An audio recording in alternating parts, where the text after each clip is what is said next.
भारतवर्ष में उस समय इस्लाम का प्रचार नहीं हुआ था। राजा पृथ्वीराज चौहान उस समय भारत पर शासन कर रहे थे। राजा पृथ्वीराज नियमित रूप से अपने रक्षकों के साथ पूजा करने के लिए मंदिर जाते थे। उस समय भारत के लोग देवी देवताओं और अग्नि की पूजा करते थे। वे अज्ञानता और कुसंस्कारों में डूबे हुए थे। इसी समय एक रात हजरत ख्वाजा मोइनुद्दीन चिश्ती रहमतुल्लाह अलैहि अपने घर में सो रहे थे। गहरी रात में उन्होंने एक ख्वाब देखा। उन्होंने देखा कि रसूल सल्लल्लाहु अलैहि वसल्लम कह रहे हैं, हे ख्वाजा मोइनुद्दीन, तुम हिंदुस्तान जाओ, वहाँ जाओ और दीन का प्रचार करो, इस्लाम का संदेश फैलाओ। हिंदुस्तान के लोग कुसंस्कारों में फंसे हुए हैं, तुम जाओ और उन्हें अल्लाह के रास्ते पर लाओ। यह ख्वाब देखने के बाद ख्वाजा मोइनुद्दीन चिश्ती जाग गए। इसके बाद उन्होंने देर नहीं की और अगले दिन अपने कुछ साथियों के साथ हिंदुस्तान के रास्ते पर निकल पड़े। कई दिनों तक लंबा सफर तय करने के बाद वे भारत के राजस्थान के अजमेर नामक स्थान पर पहुंचे। उस समय वहां राजा पृथ्वीराज चौहान का शासन था। उनके खिलाफ बोलने की किसी में हिम्मत नहीं थी। उधर ख्वाजा मोइनुद्दीन चिश्ती और उनके साथी लंबा सफर तय करने की वजह से थक चुके थे, इसलिए उन्होंने अजमेर के तारागढ़ पहाड़ के नीचे आराम किया। इसी दौरान नमाज का समय हो गया।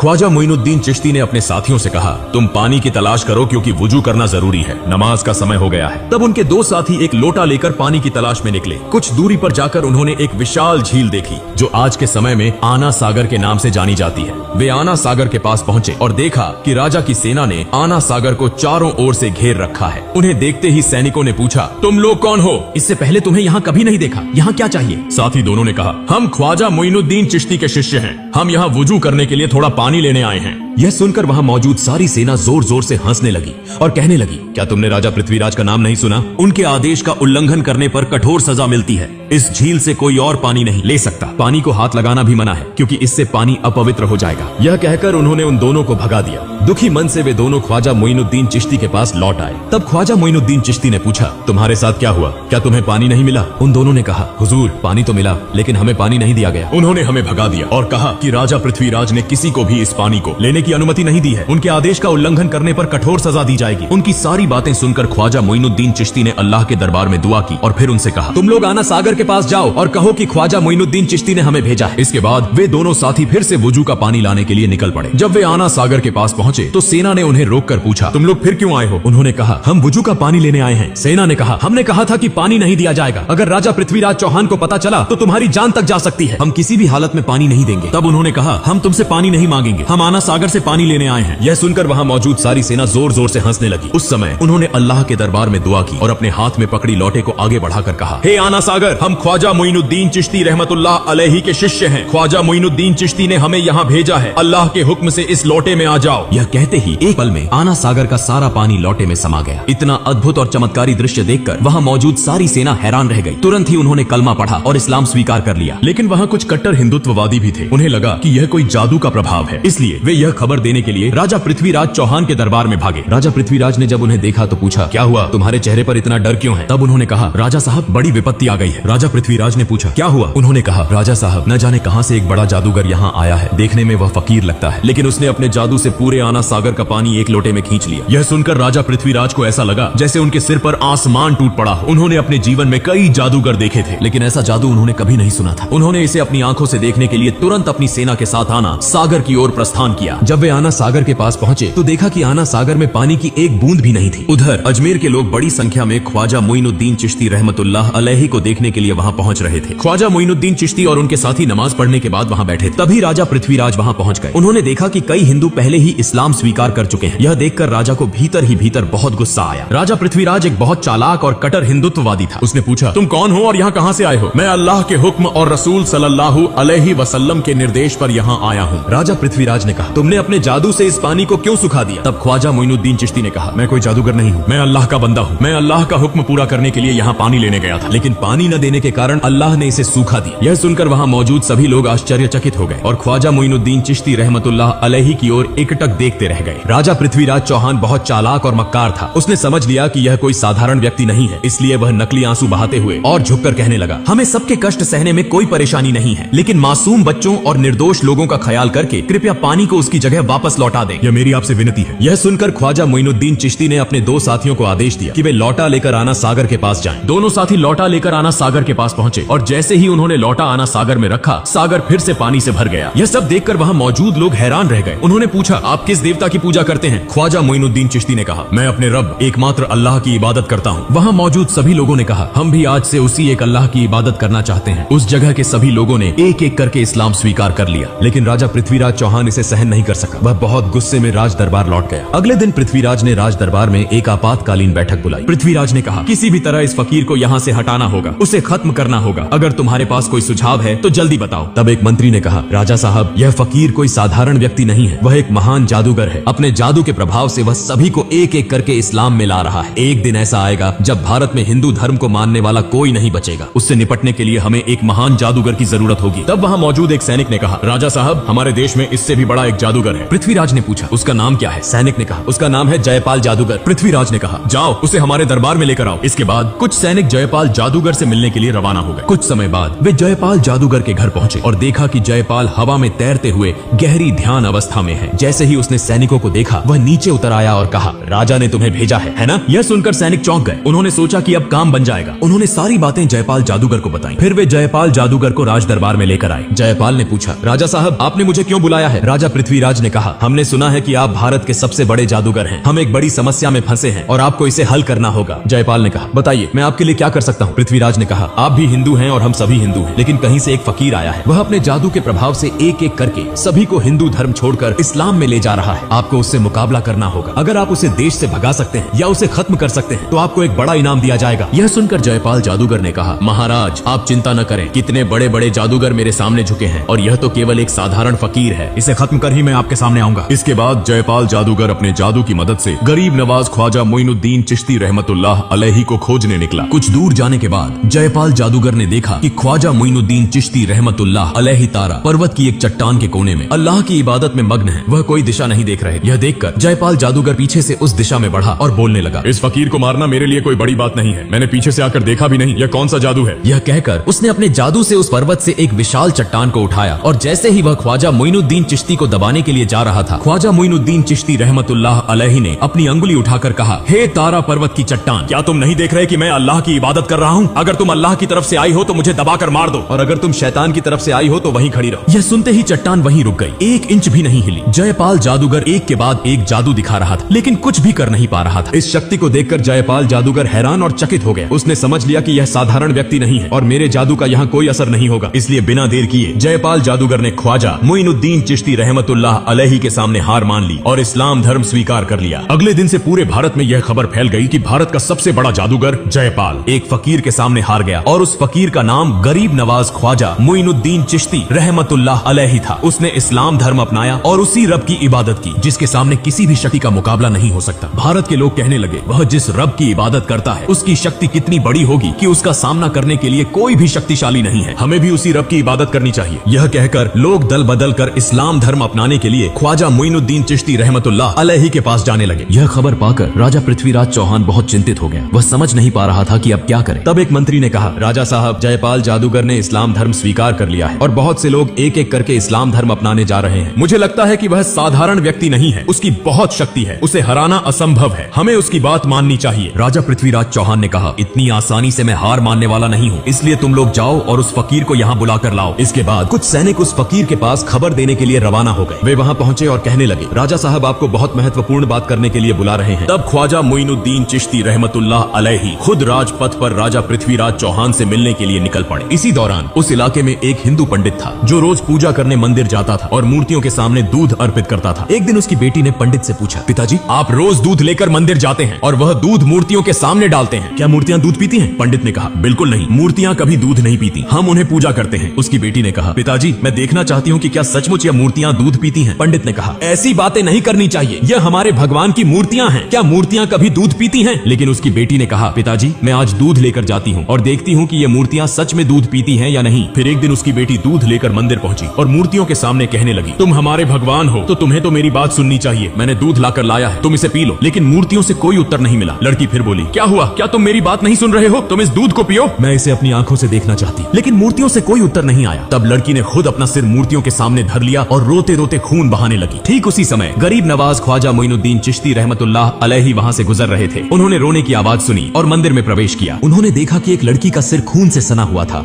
और वह जोर जोर से रो रही थी। तब ख्वाजा मोइनुद्दीन चिश्ती रहमतुल्लाह अलैहि ने उसे पूछा, बेटी, तुम्हें क्या हुआ? लड़की ने कहा, देखिए बाबा, मैं दूध लेकर आई थी इस मूर्ति को खिलाने के लिए, लेकिन वह मेरी बात नहीं सुन रही है। तब ख्वाजा मोइनुद्दीन चिश्ती रहमतुल्लाह अलैहि ने कहा, माँ, मूर्ति कभी बात नहीं कर सकती और न ही खा सकती है। फिर लड़की ने फिर से अपना अपना सिर झुका दिया और खून बहाने लगी। लड़की की इस भक्ति को देखकर ख्वाजा मोइनुद्दीन चिश्ती रहमतुल्लाह अलैहि हैरान हो गए। उन्होंने मूर्ति के सामने जाकर मूर्ति के कान पकड़ते हुए कहा, मैं ख्वाजा मोइनुद्दीन चिश्ती कह रहा हूँ, क्या तुम सुन नहीं रहे हो? इस निष्पाप लड़की को तुम क्यों रुला रहे हो? यह दूध पी लो। यह कहते ही मूर्ति ने दूध पीना शुरू कर दिया। यह देखकर लड़की बहुत खुश हुई और आनंदित होकर वहाँ से चली आई। जब लड़की गाँव में पहुंची तो बहुत से लोग यह कहने लगे, यह लड़की शायद कोई गलत काम करके आई है। सब लोग उसे बदनाम कर रहे थे। अब हमारा क्या होगा? वहाँ लड़की के पिता भी उपस्थित थे। सब लोग कहने लगे, क्या हुआ? तुम्हारी यह हालत क्यों हुई? लड़की ने कहा, पिताजी, मैं मूर्ति को दूध पिलाकर आई हूँ। यह सुनकर सभी लोग हैरान हो गए और कहने लगे, यह लड़की झूठ बोल रही है। मूर्तियाँ कभी दूध नहीं पीती। वह अपनी गलतियों को छिपाने के लिए हमसे धोखा दे रही है। लड़की ने फिर से आंसुओं के साथ विनम्रता से कहा, मैं बहुत बार कहने के बाद भी जब मूर्ति ने दूध नहीं पिया तो मैंने अपना सिर झुका दिया और खून बहाना शुरू कर दिया। ठीक उसी समय एक फकीर बाबा वहाँ आए। मूर्ति के कान पकड़कर कहा, दूध पियो। और तुरंत ही उस फकीर बाबा के कहने पर मूर्ति ने दूध पीना शुरू कर दिया। यह देखकर वहाँ मौजूद सभी लोग चकित हो गए और कहने लगे, वह फकीर बाबा कौन थे? लड़की ने कहा, मैं उस फकीर बाबा को नहीं जानती, लेकिन लगता है वह कहीं आसपास होंगे। सभी लोग ख्वाजा मोइनुद्दीन चिश्ती रहमतुल्लाह अलैहि से मिलने के लिए निकल पड़े। इस बीच ख्वाजा मोइनुद्दीन चिश्ती रहमतुल्लाह अलैहि पृथ्वीराज के दरबार में पहुंच गए। पृथ्वीराज ने कहा, हे फकीर बाबा, आप क्या चाहते हैं? ख्वाजा मोइनुद्दीन चिश्ती रहमतुल्लाह अलैहि ने कहा, मैं भारत के लोगों को अंधकार से दूर करके कुरान की रोशनी से रोशन करना चाहता हूँ। मैं चाहता हूँ कि सब लोग तौबा करके अल्लाह के रास्ते पर लौट आएं, जो इस दुनिया के मालिक हैं, जो आखिरत के मालिक हैं, जो बोलते ही एक पल में सब कुछ कर देते हैं। हमारे सभी रोजी रोटी के मालिक हैं। जन्म और मृत्यु सब कुछ उनकी ताकत में है। मैं उसी महान अल्लाह ताला की इबादत करना चाहता हूँ। मैं किसी का नुकसान नहीं चाहता। जब वह ये बातें कह रहे थे तभी एक इस्लाम विरोधी व्यक्ति अपनी आध्यात्मिक शक्ति की परीक्षा लेने आया और कहा, अगर आप सचमुच आध्यात्मिक रूप से शक्तिशाली हैं तो पानी से आग बनाकर दिखाइए। ख्वाजा मोइनुद्दीन चिश्ती रहमतुल्लाह अलैहि ने अल्लाह का नाम लेकर पानी पर फूंक मारी और उसी पानी से आग निकलने लगी। यह अद्भुत चमत्कार देखकर वह व्यक्ति ख्वाजा मोइनुद्दीन चिश्ती रहमतुल्लाह अलैहि से इस्लाम धर्म स्वीकार कर लेता है।